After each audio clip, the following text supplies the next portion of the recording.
Okay everyone, so in this video we're going to go through the Photoshop aspect and we might even try applying the texture on to see if it looks good at the end of the video.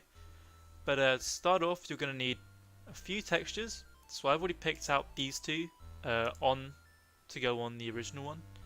But you can pick out as many as you want, obviously look for features that you want to add. So maybe you're just looking for small things like wrinkles. In this one, this is an old dude, might be looking for these wrinkles around the face to add a little texture. Or maybe you're just looking for the eyes, the beard, the nose, whatever it is, right? So I've just picked out two simple ones and we're going to try and work with those. We might have to grab some more later on, but we're just going to go with what we've got right now. So open up these in Photoshop. I'm pretty sure we can just drag these in, but I'll do it the awkward way. Try it. Yeah, there we go. You can just drag it in. The more you know. So anyway, so once we've got the original one in Photoshop, just gonna zoom to the face. You can maybe even delete this area outside, but for now I'm just gonna keep it there so I'm not distracted.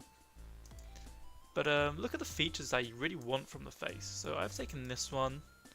I think I was gonna use the beard, and from this one I was gonna use the eyes. Because I like these eyes, and I'll tell you why I like these eyes. It's because they're so white, you can kind of change the color of them. So you can maybe change them to blue, grey. It's already grey actually, but maybe blue, green, hazel, whatever you want. So the first action that I'm going to make, I'm going to add the eyes in to LVPD1 straight away. So I'm going to copy the area, I'm going to paste it straight in, and I'm just going to roughly position them as to where I think they'd be. So I think it's going to be there. So that kind of fits in. We may have to make it a little bit bigger because actually the eye on the LVPD model is a little bit bigger than the one that we copied in. So let's just check. It's not, yeah, it's not too bad. I think that will work for what we need. And I'm just gonna, from that, I'm actually gonna copy this area because obviously you don't want to have to. So wait, I'll show in a sec. I'll show you in a sec. So say we have merged this down, right? Say we want to mess around, we merged it down and it's just this left. If I do this to the background, the bottom layer, what that means is, and I can't go back, so I'm already far in and I'm like, oh, I just want to start over. Well, you've screwed yourself. You know, you're going to have to now waste more time extracting a new one. Maybe you haven't saved it, maybe you've just saved it, you know, as the LVPD TGA and overwritten the original file. For whatever reason, you might not be able to just easily open it back up and start again. So I'd say always make an extra layer, copy this over the face, and then we'll work it onto the new layer, the new face. So we'll just unmerge those. But what I'm going to start doing is I'm going to make it a good size, and I'd say always reduce the hardness, because if you have it at 100, I'll show what happens. You know, I mean, it kind of works, but say you wanted to, for whatever reason, remove part of the eyebrow, right? It just cuts off so instantly. So what's going to happen from reducing the hardness of the tool? It just makes it a lot softer when you're removing it, and it helps blend it in. It actually makes the edges a little transparent, partially, so it works in a lot better. It looks like a more natural fade. So once we're happy with where the eye is positioned, what I'm going to do is I'm going to zoom in even further in a second and start removing the parts that I don't want. So I don't want all this like really hard edge, you know, as you can clearly see that there's a color difference. So what I'm going to do is I'm going to start removing that. I'm going to work around and remove what I don't want, like that, right? Now, yeah, it's a little light for my liking, but later on we can actually adjust that and we can make it kind of sit how you want. And actually, if I maybe delete that bit there, it kind of works in. Maybe you want that. Maybe we just want the original. Yeah, I think we go with the actual original eyebrow because it's the same color as the hair. So it looks a bit derpy actually, but it's gonna work for what we want, right? So let's save that as, and obviously save as a PNG, I'd say. Maybe you can save as a TGA here, but I don't really care at this point. And we'll save it as face or head or whatever you feel appropriate. And then we'll try dragging it on to the actual face to see if it works. That's not helpful. That's not helpful. Let's just open that back up real quick. But yeah, so with this one up here, we're going to quickly work this on. Might as well do it before 3DS opens up again.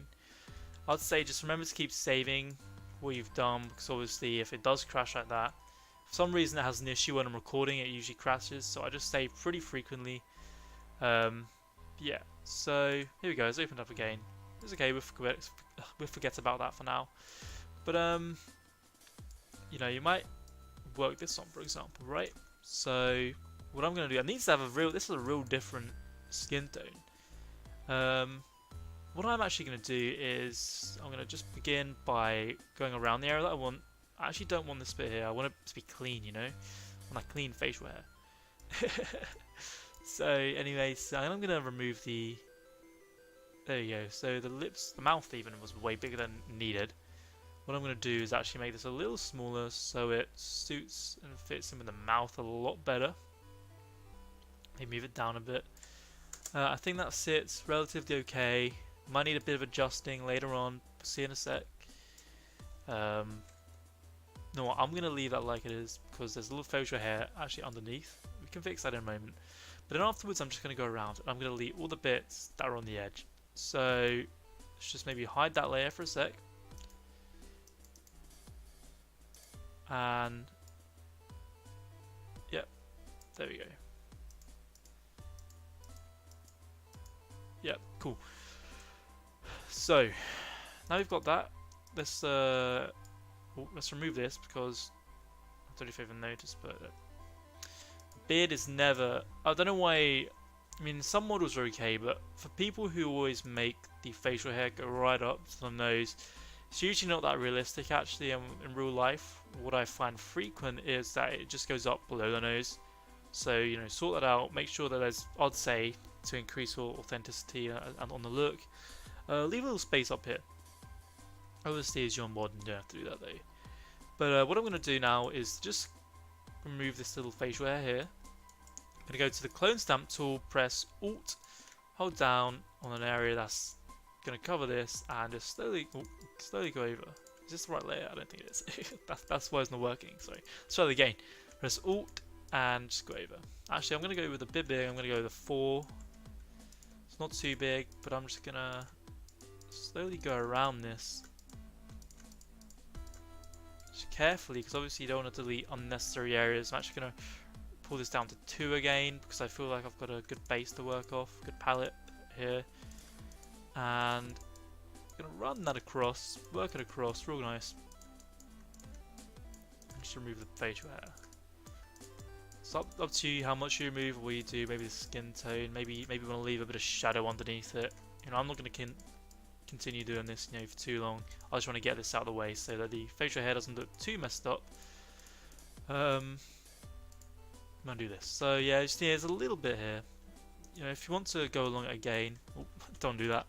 If you want to go along again and remove the top of the facial hair, like that, yeah, that could work pretty well. It looks pretty trim, looks pretty held well together by the individual. Just work it around until you're happy. So say this is what I want. Say I'm really happy with this. I'm satisfied.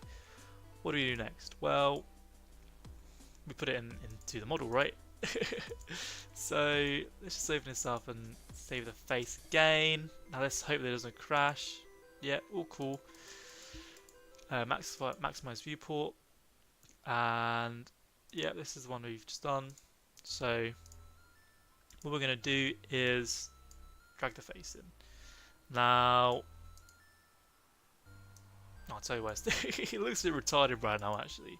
That's fine, it's cool. I'm sure you can work with it. So obviously I've just made a mistake here, as you can see. It's got no ears. So just make sure that the area which does have the ears is obviously viewable. There we go. So you know what? It looks a bit messed up. Let's just save this real quick. You know, remember, save frequently. Head. I'm for goatee. I always like to make different files and saves just in case I need to go back and open up a previous one. Maybe I've messed up somehow and need to open up a previous one and start again. But anyway, so we've applied the texture, and this is what we have. You know, I'm not a big fan of the eyes and anything right now, but it is what it is, and it's what we're going to work with. So once you've done that, move on to the next video where I'm going to show you how to start UVW mapping.